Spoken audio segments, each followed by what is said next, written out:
Mamá, financié un auto para mi esposa a tu nombre, así que paga las cuotas a tiempo cada mes, porque nosotros no tenemos dinero ahora.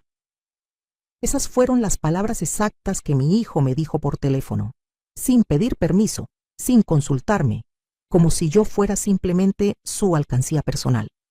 Ni siquiera tuvo la decencia de decírmelo en persona. Una llamada de 30 segundos donde me informó que yo ahora tenía una deuda de miles de dólares que nunca autoricé, para un auto que jamás vería, para una mujer que me trataba como su sirvienta. Y lo peor de todo es que no fue una pregunta, fue una orden.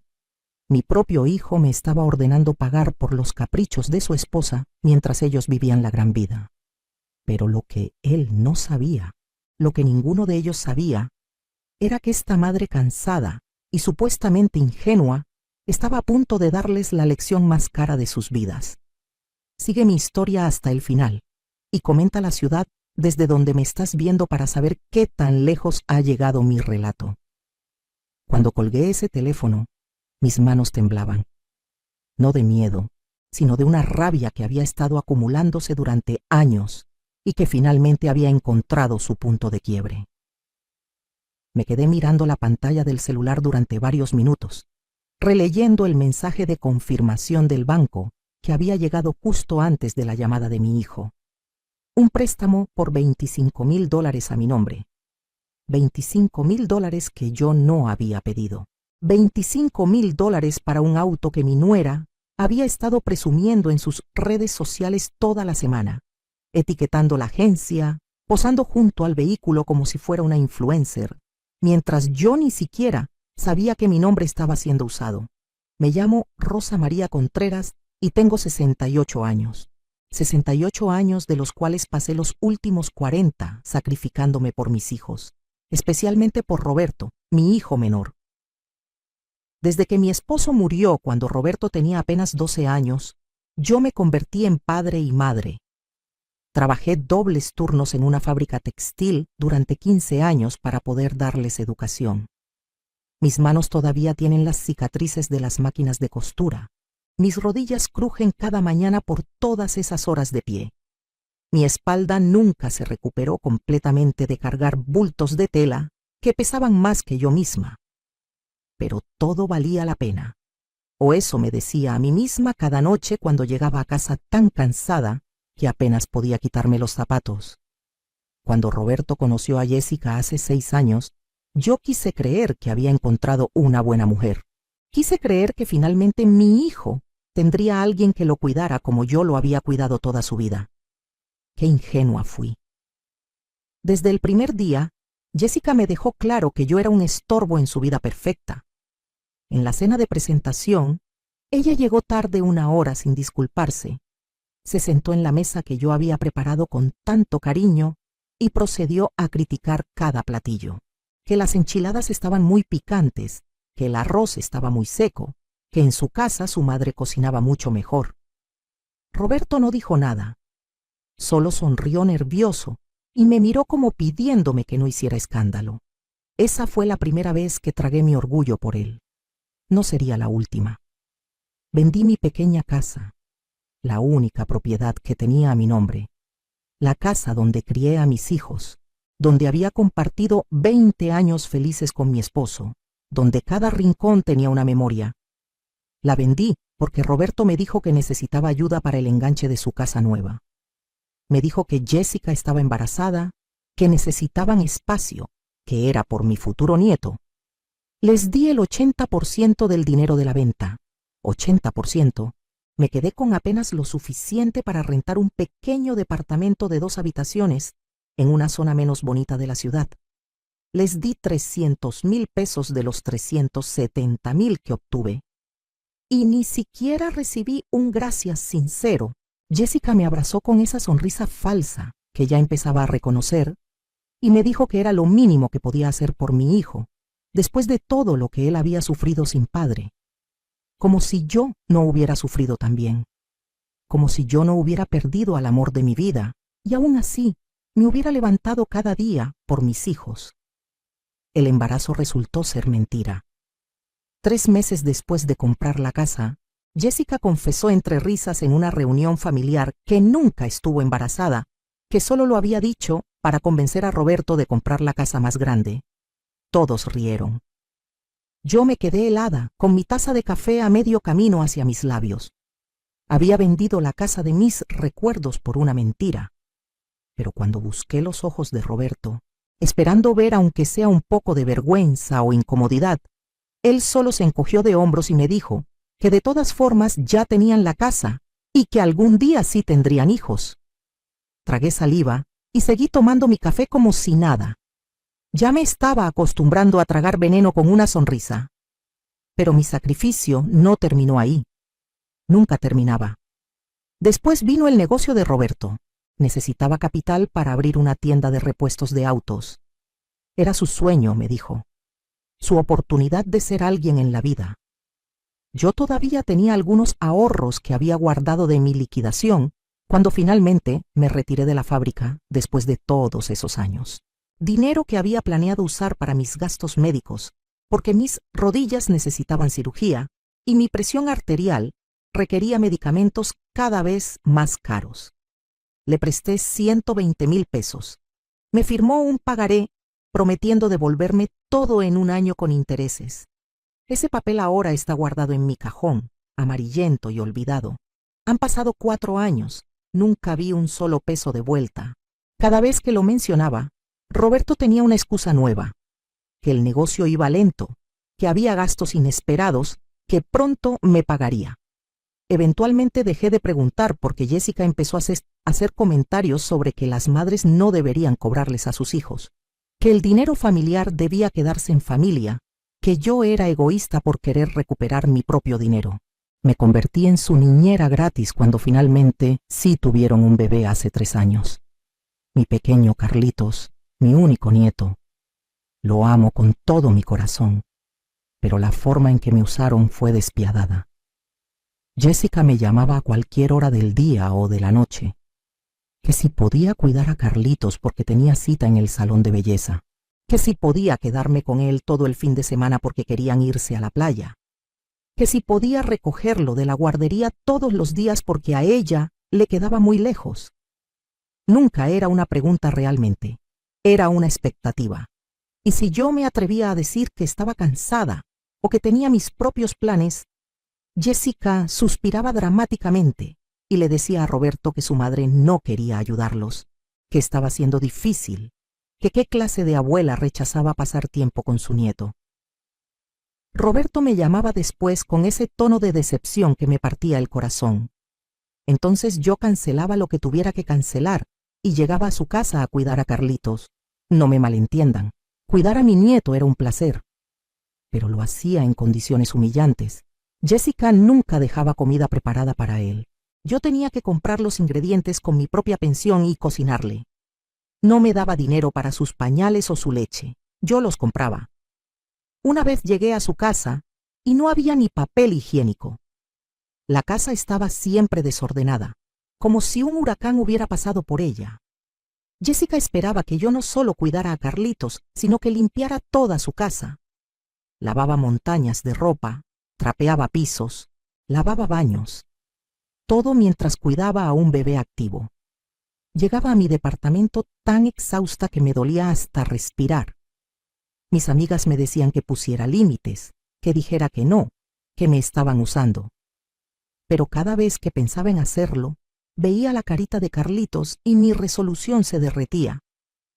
Además, Roberto siempre sabía exactamente qué decir para hacerme sentir culpable. Me recordaba todo lo que él había pasado sin padre. Me decía que las familias se apoyan mutuamente. Me hacía sentir que ser una buena madre significaba sacrificarlo todo, siempre, sin esperar nada a cambio. El colmo llegó cuando empezaron a pedirme dinero prestado cada mes para sus gastos. No eran cantidades pequeñas, 2,000 pesos aquí, 3,000 allá, para la luz, para el gas, para el supermercado, siempre con promesas de devolverlo la siguiente quincena. Nunca lo devolvían. Mi pensión de la fábrica es de apenas 6,000 pesos al mes. Después de mi renta de 3,500 pesos, me quedaban 2,500 para todo lo demás. comida, medicinas, transporte, servicios, y aún así, cuando Roberto me pedía dinero, yo encontraba la forma de dárselo. Comía menos, compraba las medicinas más baratas, caminaba en lugar de tomar el camión. Me volví experta en estirar cada peso hasta que no daba más. Había semanas en que mi cena era solo frijoles con tortillas. Había meses en que no compraba nada para mí, ni un par de zapatos, aunque los míos tuvieran agujeros, ni una blusa, aunque la mía estuviera desteñida y vieja. Y mientras yo vivía con lo mínimo, Jessica publicaba fotos en Instagram de sus salidas a restaurantes caros, de sus compras en tiendas de marca, de sus uñas recién hechas cada semana. Cada publicación era una bofetada. Pero lo que más me dolía era ver a Roberto en esas fotos, sonriente, feliz, regalándole a Jessica todo lo que nunca me había dado a mí, ni siquiera en reconocimiento. Ni un ramo de flores en el Día de las Madres, ni una llamada en mi cumpleaños, a menos que yo llamara primero, ni una invitación a cenar que no viniera con la expectativa de que yo cuidaría a Carlitos mientras ellos disfrutaban. Me había convertido en invisible excepto cuando me necesitaban. Entonces llegó esa llamada que lo cambió todo. Esa llamada donde Roberto me informó casualmente que había financiado un auto a mi nombre, un auto que costaba $25,000. Las cuotas mensuales eran de $600, casi 12,000 pesos mexicanos. Mi pensión completa, entera, no cubría ni la mitad de una sola cuota. Y él me lo estaba diciendo como si me hubiera hecho un favor, como si debiera estar agradecida de que hubieran pensado en mí para arruinar mi crédito y hundirme en deudas que nunca podría pagar. Le pregunté cómo había podido hacer eso sin mi firma. Se rió. Me dijo que tenía copias de mi identificación, de cuando le presté dinero para su negocio, que tenía acceso a toda mi información porque yo se la había dado confiadamente años atrás para que me ayudara con unos trámites bancarios. Usó mi confianza de madre para cometer fraude. Mi propio hijo. Le dije que no podía pagar esas cuotas, que mi pensión apenas me alcanzaba para vivir. Roberto suspiró con impaciencia, como si yo estuviera siendo dramática. Me dijo que buscara la manera, que consiguiera un trabajo, que pidiera prestado. Cuando le dije que tengo 68 años y que nadie me contrataría, se molestó. Me dijo que su suegra tenía 70 años y todavía trabajaba limpiando casas, que yo era floja, que siempre ponía excusas. Floja. Me llamó floja. A mí, que trabajé hasta que mi cuerpo ya no pudo más para darle todo. Me quedé sin palabras. Jessica gritaba algo en el fondo, probablemente instrucciones de qué más decirme. Entonces Roberto soltó la bomba final. Me dijo que si no pagaba las cuotas, ellos perderían el auto y eso afectaría su calidad de vida. Y si eso pasaba, yo no podría ver más a Carlitos. Me estaba chantajeando con mi propio nieto. Después de esa llamada, me senté en mi pequeña sala y lloré. Lloré como no había llorado desde que enterré a mi esposo. Lloré por todos los años de sacrificio. Lloré por cada humillación que había tragado en silencio. Lloré por la ingenuidad de pensar que el amor de madre sería correspondido aunque sea con respeto básico. Lloré hasta que no me quedaron más lágrimas. Y entonces, algo cambió dentro de mí. La tristeza se transformó en algo frío y claro, una determinación que nunca antes había sentido. Llevaba décadas siendo la víctima perfecta, la madre abnegada que todo lo permitía. Pero esa versión de Rosa María había muerto en ese momento. La mujer que se levantó de ese sillón era diferente, porque Roberto y Jessica habían cometido un error de cálculo monumental. Ellos creían que me conocían, creían que sabían exactamente quién era yo y qué tenía. Pero había partes de mi vida, de mi historia, que nunca les había contado. Secretos que guardaba no por malicia, sino simplemente porque nunca preguntaron. Nunca les interesó saber realmente quién era yo más allá de ser la madre conveniente que resolvía sus problemas. Y esa ignorancia estaba a punto de costarles muy caro. Me sequé las lágrimas, fui a mi habitación y saqué de mi closet una caja vieja de zapatos que tenía guardada hasta el fondo. Dentro había documentos que no había mirado en años. Documentos que iban a cambiar absolutamente todo. Verán, hay algo que mis hijos nunca supieron sobre su padre. Mi esposo, en paz descanse, no era solo el hombre trabajador y humilde que ellos recordaban. Durante los últimos 5 años de su vida, antes de que la diabetes se lo llevara, él había hecho una inversión inteligente. Compró un terreno pequeño en las afueras de la ciudad con sus ahorros. Un terreno que en ese momento no valía mucho, estaba en medio de la nada. Me hizo prometer que nunca lo vendería, que lo guardara para cuando realmente lo necesitáramos. Cuando él murió, yo estaba tan hundida en el dolor y en las deudas de su funeral que olvidé ese terreno por completo. Los documentos quedaron guardados en esa caja y la vida siguió adelante. Hace 3 años recibí una carta de un desarrollador inmobiliario. Resulta que la ciudad había crecido y ese terreno que estaba en medio de la nada ahora estaba justo en el camino de una nueva zona residencial. Querían comprarlo. Me ofrecían 2 millones de pesos. 2 millones. Casi me desmayo cuando leí la cifra. Pero algo me detuvo de vender inmediatamente.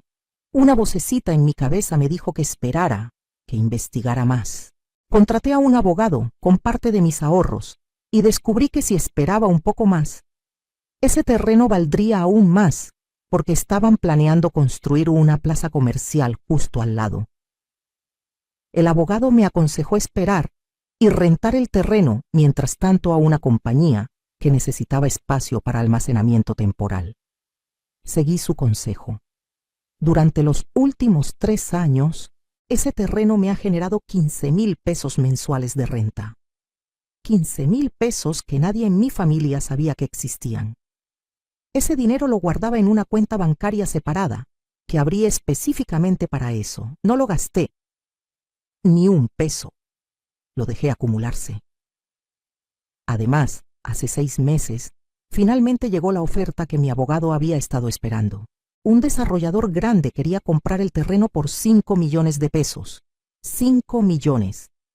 Acepté la oferta y la venta se cerró hace 4 meses. Después de pagarle al abogado y los impuestos, me quedaron 4,400,000 pesos limpios en mi cuenta. Sumados a los ahorros de las rentas, tenía un total de 4,900,000 pesos que mis hijos no sabían que existían. ¿Por qué nunca les dije?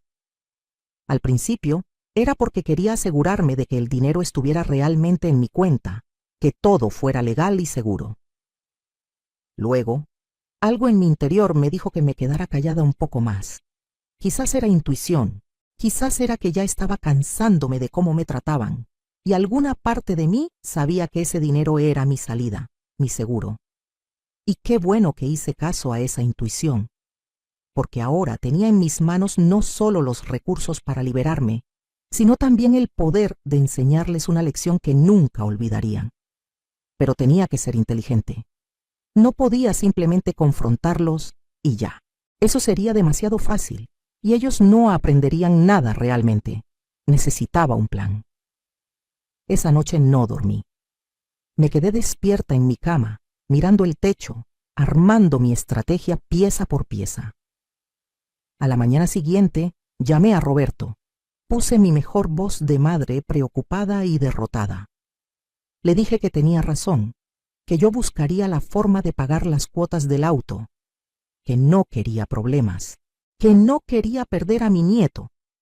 Podía escuchar su sonrisa satisfecha a través del teléfono.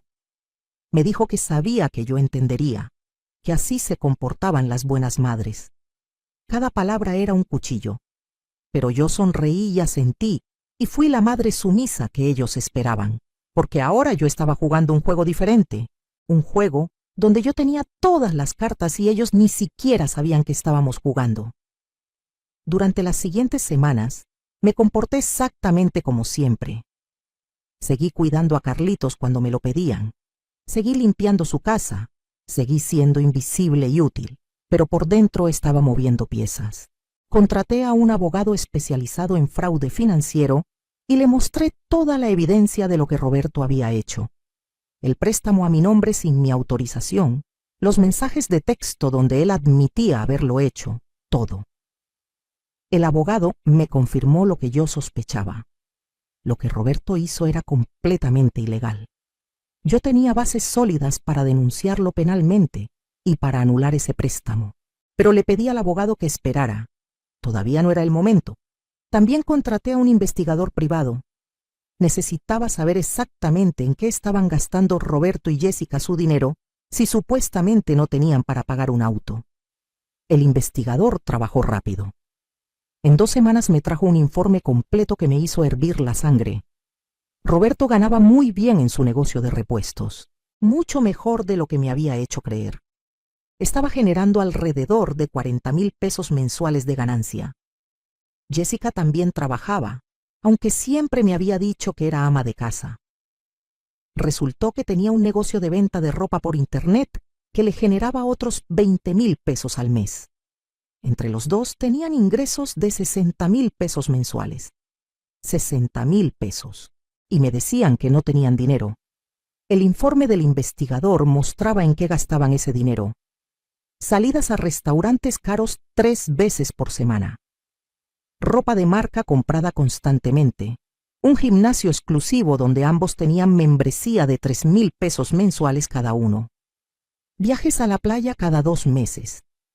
Jessica se hacía tratamientos faciales de 2,000 pesos cada semana. Roberto acababa de comprarse un reloj de 15,000 pesos. Tenían dinero de sobra. Simplemente preferían gastarlo en ellos y usar a la vieja tonta de su madre para cubrir los gastos que ellos no querían pagar. Cada página de ese informe alimentaba el fuego frío que crecía dentro de mí. Pero lo que realmente me dio la munición final fue otra cosa que descubrí. Recordaba que cuando Roberto abrió su negocio con el dinero que yo le presté, me había prometido que me haría socia, que pondría mi nombre en los papeles. Nunca lo hizo, o eso creía yo. Resulta que sí puso mi nombre, pero no como socia. Me puso como aval. Eso significaba que si el negocio tenía deudas, yo era legalmente responsable de pagarlas. Usó mi nombre y mi firma, falsificó mi autorización de nuevo, para conseguir créditos comerciales que él usó para expandir su negocio. Mi nombre estaba en documentos que yo nunca había visto, comprometiéndome a deudas que yo desconocía. Mi abogado casi se cae de la silla cuando le mostré lo que había descubierto. Me dijo que esto era aún más grave que lo del auto, que Roberto podía ir a prisión por esto. Perfecto. Ahora tenía todo lo que necesitaba. Pero todavía no hacía mi movimiento. Necesitaba el momento exacto, la oportunidad perfecta. Y esa oportunidad llegó 3 semanas después. Jessica organizó una fiesta grande en su casa para celebrar el cumpleaños número 30 de Roberto. Invitó a toda la familia extendida, a los amigos, a los vecinos. Me llamó una semana antes para decirme que por supuesto yo estaba invitada, pero que necesitaba que llegara temprano para ayudar a preparar la comida y decorar. También necesitaba que cuidara a Carlitos durante la fiesta para que ella pudiera disfrutar. Y, así, que si podía cooperar con 3,000 pesos para la comida, porque habían invitado a mucha gente y estaba saliendo caro. La escuché hacer todas sus peticiones con esa voz dulce y falsa que usaba cuando quería algo. Le dije que sí a todo. Podía escuchar su sorpresa de que no pusiera resistencia. Bien, que se confiara. El día de la fiesta llegué a su casa a las 10 de la mañana como me había pedido. La fiesta empezaba a las 6 de la tarde. Jessica me puso a trabajar inmediatamente. Preparé toda la comida. 3 kilos de carne asada, pollo marinado, 5 tipos diferentes de ensaladas, arroz, frijoles, guacamole, salsas. Mis manos y mi espalda gritaban de dolor, pero seguí trabajando con una sonrisa. Decoré toda la casa con globos y guirnaldas. Limpié hasta que todo brillaba. Puse las mesas, organicé las sillas.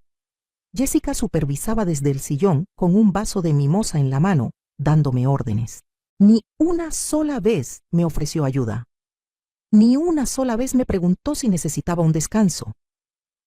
A las 5 de la tarde, Cuando todo estaba listo y ella se fue a su recámara a arreglarse, me senté en la cocina con los pies hinchados y una sonrisa en el rostro, porque esta era la última vez que hacía algo así, la última vez que me trataban como su sirvienta. Los invitados empezaron a llegar a las 6. Toda la familia estaba ahí. Mis hermanas, mis sobrinos, los primos de Roberto, los amigos de la infancia. Todos comiendo la comida que yo preparé, disfrutando en la casa que yo ayudé a comprar, celebrando a un hombre que me había traicionado de las peores formas posibles. Yo cuidaba a Carlitos en la recámara de visitas, lejos de la fiesta. Podía escuchar la música y las risas. Podía escuchar a Jessica presumiendo su casa, su vida perfecta. Esperé pacientemente. Había pedido a mi abogado y al investigador que vinieran a las 8 de la noche. Les dije que se presentaran como invitados, que se mezclaran. Nadie sabría quiénes eran.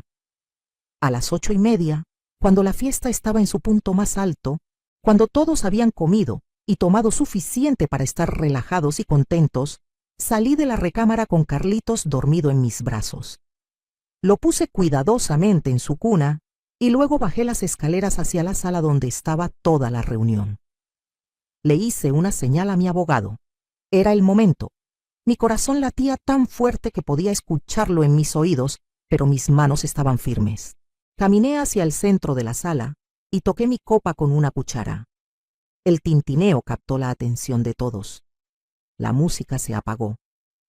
Roberto y Jessica me miraron confundidos desde su lugar de honor en el sofá principal.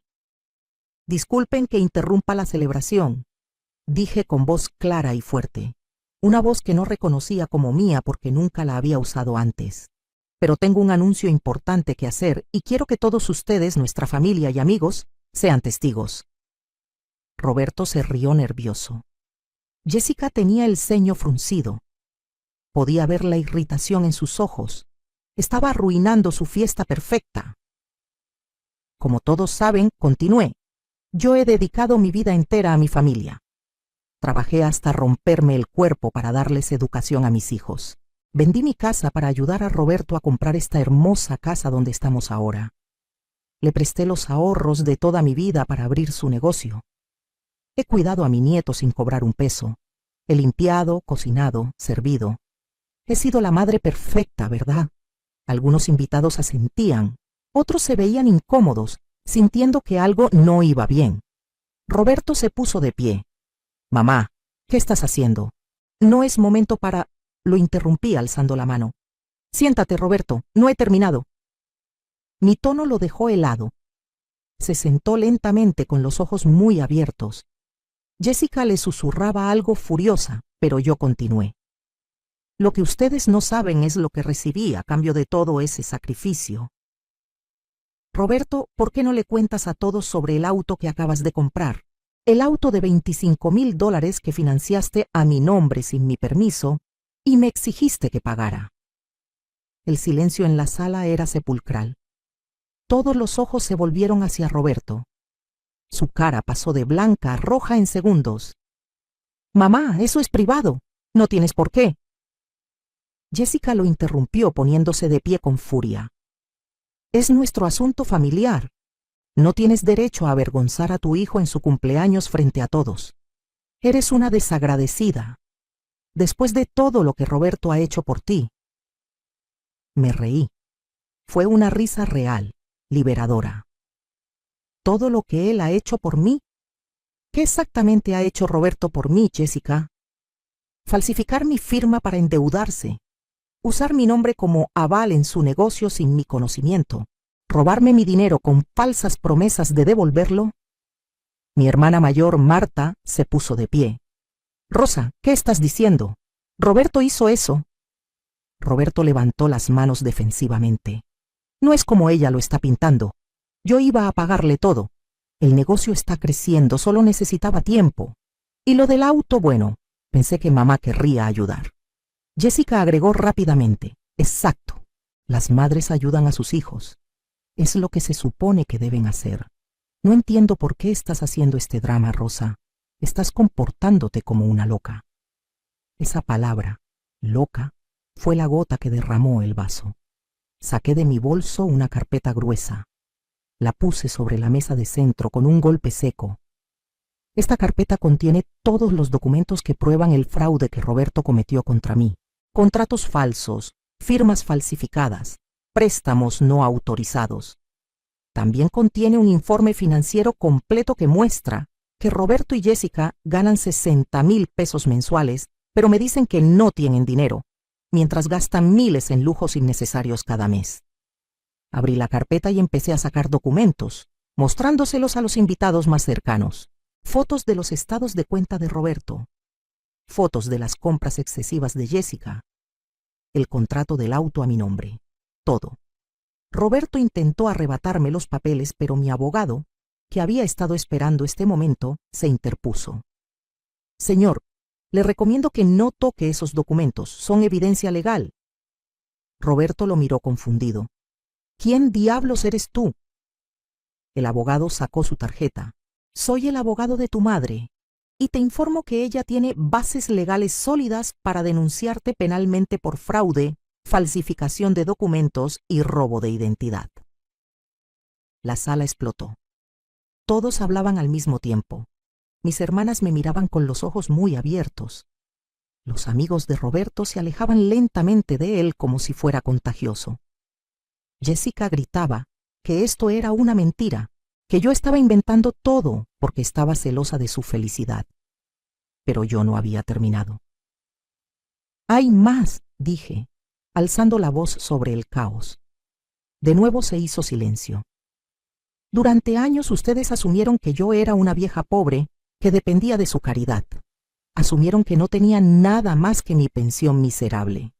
Y yo los dejé creer eso. Pero la verdad es muy diferente». Saqué otro documento de mi bolso, los papeles de la venta del terreno. Hace 4 meses vendí un terreno que mi esposo, en paz descanse, compró hace muchos años. Un terreno que ustedes ni siquiera sabían que existía. Lo vendí por 5 millones de pesos. Podía ver las caras de shock alrededor de la sala. Roberto se quedó con la boca abierta. Jessica parecía a punto de desmayarse.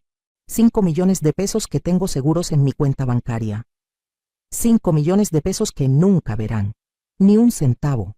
Además que, continué, disfrutando cada segundo de esto. Ese terreno me generó rentas durante 3 años por 15,000 pesos mensuales. Dinero que ahorré completamente.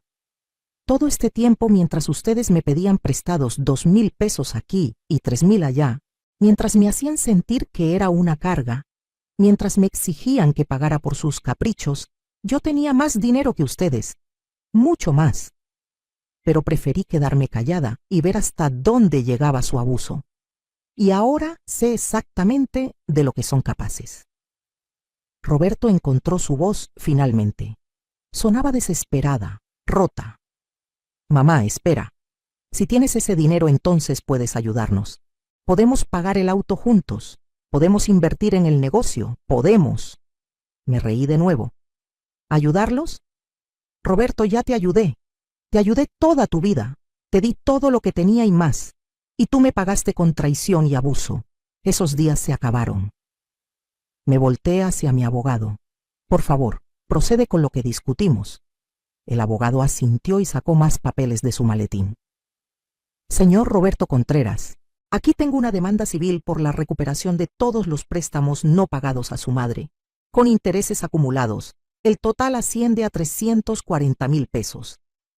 También tengo una denuncia penal lista para presentarse mañana por la mañana ante el Ministerio Público por los delitos de fraude y falsificación de documentos. Y finalmente, tengo una solicitud para anular el préstamo del automóvil que fue obtenido fraudulentamente a nombre de la señora Rosa María Contreras». Jessica gritó. Literalmente gritó como niña pequeña haciendo berrinche. «No pueden hacer esto. Es su hijo. Las madres no demandan a sus hijos. Esto es monstruoso». Me acerqué a ella, mirándola directamente a los ojos. «¿Sabes qué es monstruoso, Jessica? Usar y abusar de una mujer de 68 años que lo único que hizo fue amar demasiado. Eso es monstruoso. Robarle su tranquilidad, su dinero, su dignidad. Eso es monstruoso. Yo solo estoy recuperando lo que es mío. Me volví hacia Roberto. Por un momento vi al niño pequeño que había sido, al niño que lloró en mis brazos cuando su padre murió. Pero ese niño había crecido y se había convertido en un hombre que no reconocía. Un hombre que me veía como un recurso a explotar en lugar de una madre a respetar. Tenías una madre que hubiera dado la vida por ti, le dije suavemente. Tenías una madre que trabajó hasta quebrarse para darte oportunidades. Tenías una madre que te amaba incondicionalmente y la desperdiciaste. La usaste, la traicionaste y ahora pagarás las consecuencias de esas decisiones. Roberto tenía lágrimas en los ojos. No sé si eran de arrepentimiento o solo miedo a las consecuencias legales. Honestamente, ya no me importaba. Pero mamá, balbuceó, soy tu hijo. No puedes hacerme esto. La familia no se trata así. Lo miré fijamente. Tienes razón. La familia no se trata así. Deberías haberlo recordado antes de tratarme como lo hiciste. Mi hermana Marta se acercó, puso su mano en mi hombro. Rosa, estoy orgullosa de ti. Debiste hacer esto hace años. Otros familiares empezaron a acercarse, ofreciendo su apoyo, disculpándose por no haber visto lo que estaba pasando. Roberto y Jessica se quedaron solos en su sofá, rodeados de los restos de su fiesta arruinada, mientras todos los demás se agrupaban a mi alrededor. El investigador privado, que también había estado mezclado entre los invitados, se acercó y me entregó un sobre. Los documentos adicionales que pidió, señora. Todo está en orden. Saqué los papeles del sobre. Era una demanda de desalojo. Verán, cuando investigué más a fondo la casa que Roberto compró con mi dinero, descubrí algo interesante. Aunque yo solo di el 80% del enganche, el contrato especificaba que cualquier persona que contribuyera con más del 50% del enganche tenía derechos legales sobre la propiedad. Roberto nunca leyó la letra pequeña. Yo sí. Ah, y una cosa más, dije, mostrándole los papeles a Roberto.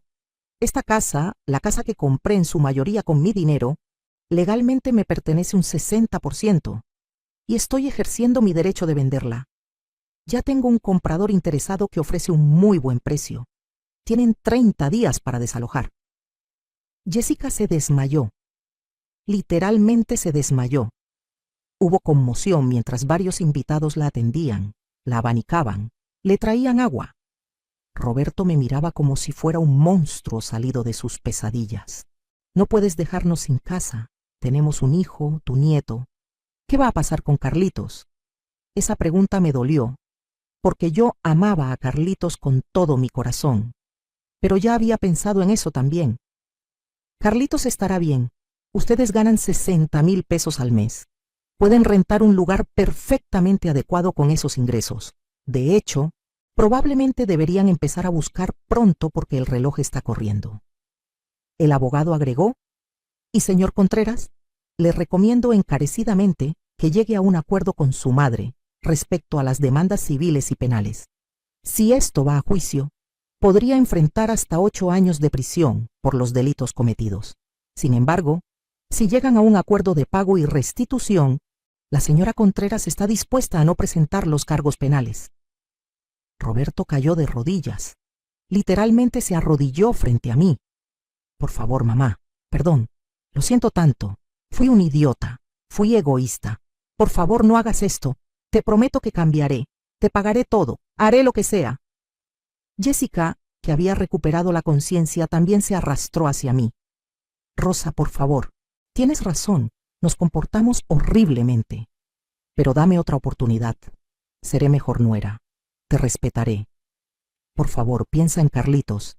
No puede crecer sin su casa, sin su familia. Las miré a ambos ahí, arrodillados, suplicando. Una parte de mí, la parte que había sido madre abnegada durante décadas, quería ceder. Quería perdonar y olvidar y volver a cómo estaban las cosas. Pero esa parte era la parte que me había metido en este problema en primer lugar. La nueva Rosa María, la Rosa María que finalmente había encontrado su voz y su valor, sabía que ceder ahora sería traicionarme a mí misma. Se acabó, dije firmemente. Voy a proceder con todo. La demanda civil, la venta de la casa, todo. Pero les voy a dar una oportunidad que ustedes nunca me dieron a mí, la oportunidad de aprender y crecer. Tienen 30 días para encontrar un nuevo lugar. Tienen 6 meses para pagarme los 340,000 pesos que me deben, con un plan de pagos razonable que mi abogado les presentará.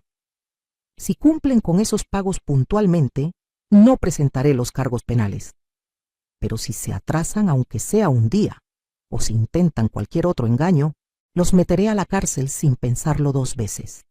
Y respecto a Carlitos, podré verlo cuando yo quiera, bajo mis términos, no los de ustedes. Estas son mis condiciones. Tómenlas o déjenlas. Roberto aceptó inmediatamente, asintiendo desesperadamente. Jessica también, aunque podía ver el odio en sus ojos. No me importaba. Ya no necesitaba que me quisieran, solo necesitaba que me respetaran y me dejaran en paz. Me volví hacia los invitados que seguían en la sala, testigos de todo este drama. Lamento haber arruinado la fiesta, pero necesitaban saber la verdad. Necesitaban ver quién realmente es mi hijo y qué me ha hecho. Gracias por su tiempo. Tomé mi bolso y caminé hacia la puerta.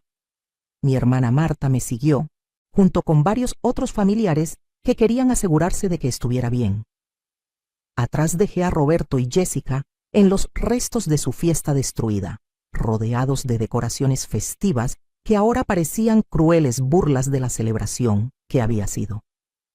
Los siguientes 30 días fueron un torbellino. Roberto y Jessica encontraron un departamento para rentar, mucho más modesto que su casa, en un barrio menos exclusivo. Los ayudé a empacar, no por ellos, sino por Carlitos. No quería que mi nieto sufriera más de lo necesario por los errores de sus padres. Durante el proceso de mudanza, Jessica apenas me hablaba. Roberto intentaba de vez en cuando iniciar conversaciones, tratando de reconstruir algo de nuestra relación, pero todo se sentía forzado y falso. La confianza estaba rota, quizás para siempre. La casa se vendió rápidamente. Mi 60% de la venta me dio otros 800,000 pesos. Roberto recibió su 40%, que usó para pagar deudas que yo ni siquiera sabía que tenía. Empezaron a pagarme los 340,000 pesos en cuotas mensuales de 15,000 pesos. Era un sacrificio para ellos, podía verlo. Tuvieron que recortar drásticamente sus gastos. No más restaurantes caros, no más compras de ropa de marca, no más viajes. Jessica tuvo que empezar a cocinar en casa, algo que aparentemente nunca había hecho mucho. Roberto trabajaba más horas en su negocio. Por primera vez en sus vidas, estaban sintiendo la presión financiera real, la presión que yo había sentido toda mi vida. Y honestamente, les hacía bien. El préstamo fraudulento del auto fue anulado legalmente. La agencia tuvo que recuperar el vehículo y cancelar la deuda a mi nombre. Mi crédito fue restablecido. Roberto y Jessica perdieron el auto y tuvieron que empezar a usar transporte público. Cada vez que pensaba en Jessica subiendo al camión con sus tacones caros, me daba una pequeña satisfacción. Pero lo más importante fue lo que cambió en mí. Con mi nueva seguridad financiera, me mudé a un departamento hermoso en un edificio con seguridad, elevador y una pequeña terraza donde podía tener plantas. Por primera vez en décadas, tenía un espacio que era verdaderamente mío, que nadie podía quitarme. Contraté a un contador profesional para manejar mis inversiones. Puse la mayor parte de mi dinero en cuentas de ahorro de alto rendimiento y fondos de inversión conservadores. El resto lo guardé en una cuenta corriente para mis gastos diarios. Empecé a vivir con un presupuesto cómodo de 20,000 pesos mensuales, dejando el resto para crecer. Por primera vez en mi vida, podía comprar lo que necesitaba sin culpa o estrés. Me compré ropa nueva, bonita, no de marca cara como Jessica, sino ropa de buena calidad que me hacía sentir bien. Me uní a un grupo de yoga para adultos mayores. Empecé a ir a terapia para procesar décadas de abuso emocional que había normalizado. Mi terapeuta me ayudó a entender que ser una buena madre no significaba sacrificarlo todo hasta desaparecer. Me ayudó a establecer límites saludables, algo que nunca antes había hecho.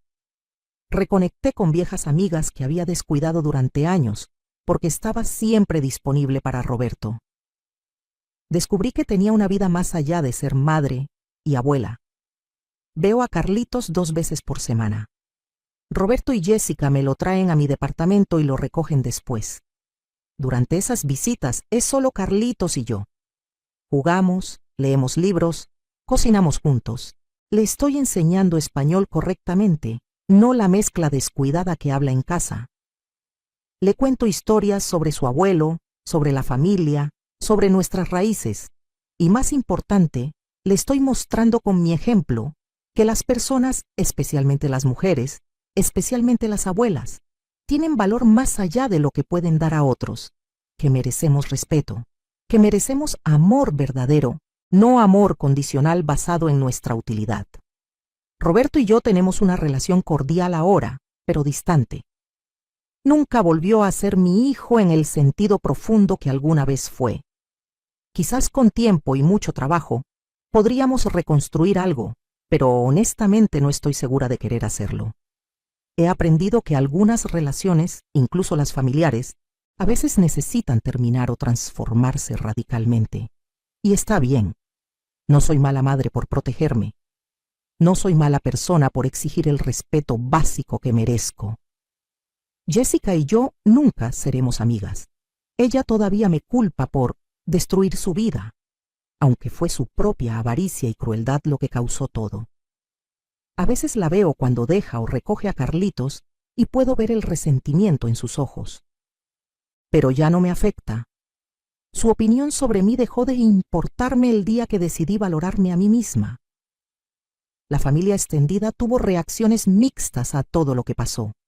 Algunos, como mi hermana Marta, me apoyaron completamente y me dijeron que debía haberlo hecho años antes. Otros pensaron que fui demasiado dura, que las familias deben perdonar siempre, que lavé la ropa sucia en público innecesariamente.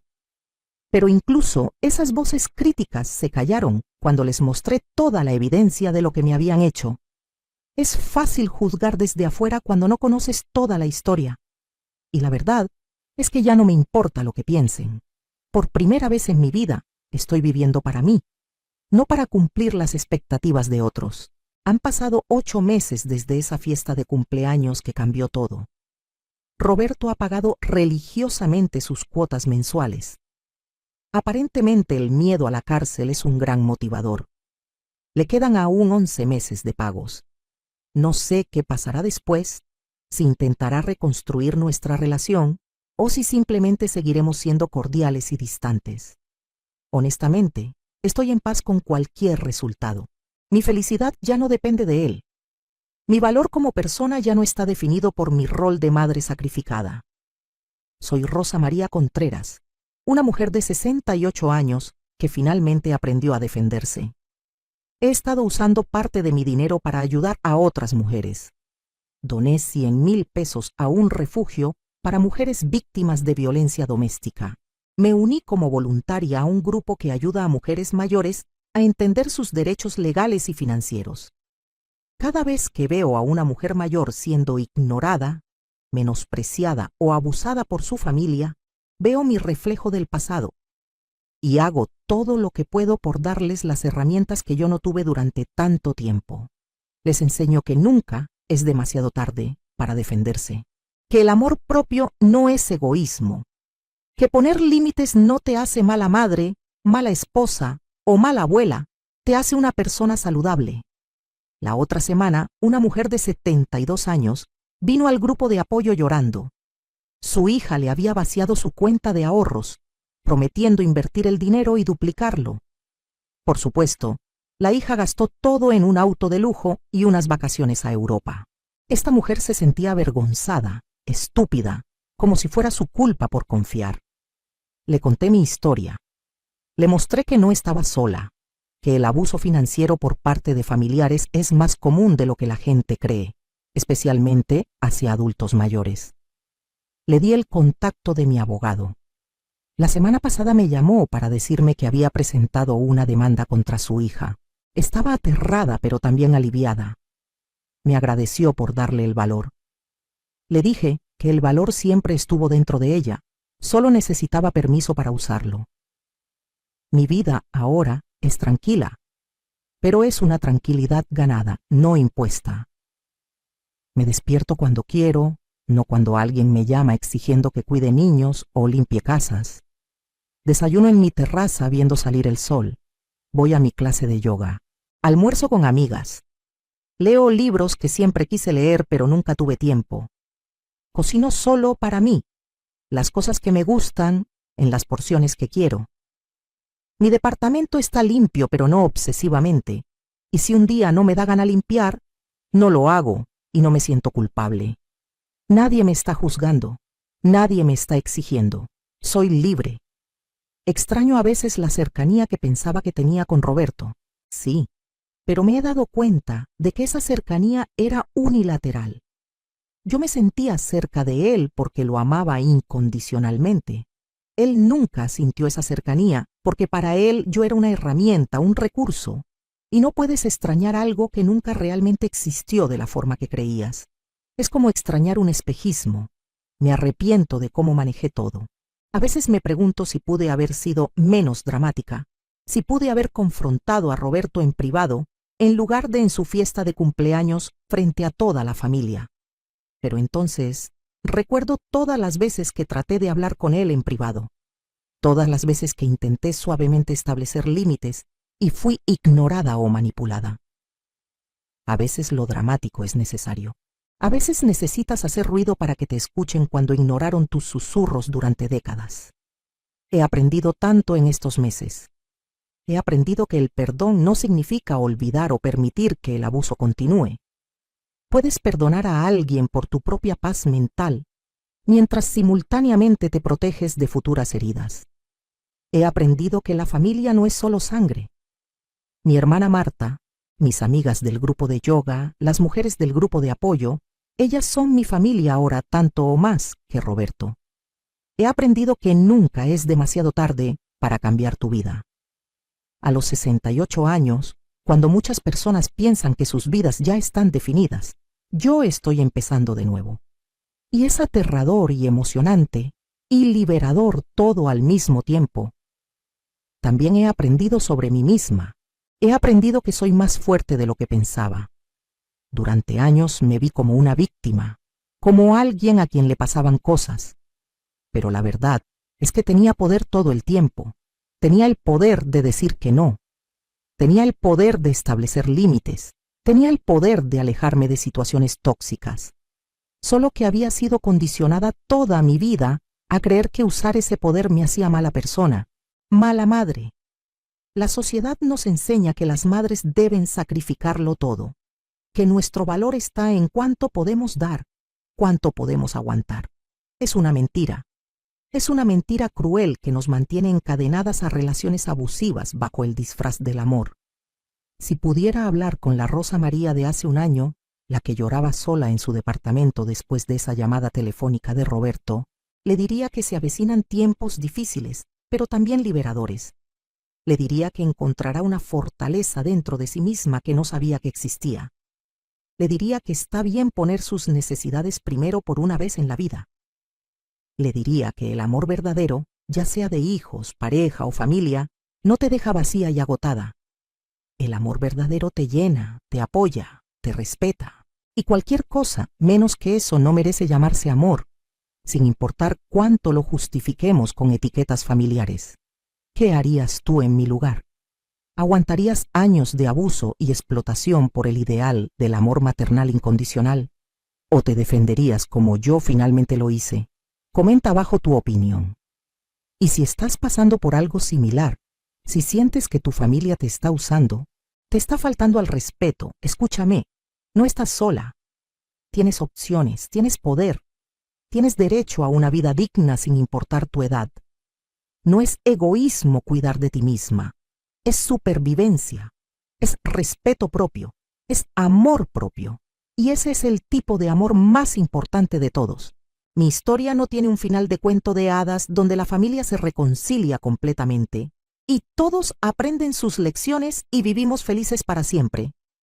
La vida real rara vez funciona así, pero tiene un final donde yo, Rosa María Contreras, finalmente me pongo primera en mi propia vida, donde camino con la cabeza en alto sabiendo que me defendí, donde duermo tranquila sin deudas que no autoricé, sin exigencias que no puedo cumplir, sin culpa que no merezco. Y eso, para mí, es mucho mejor que cualquier cuento de hadas, porque es real, es mío y nadie puede quitármelo.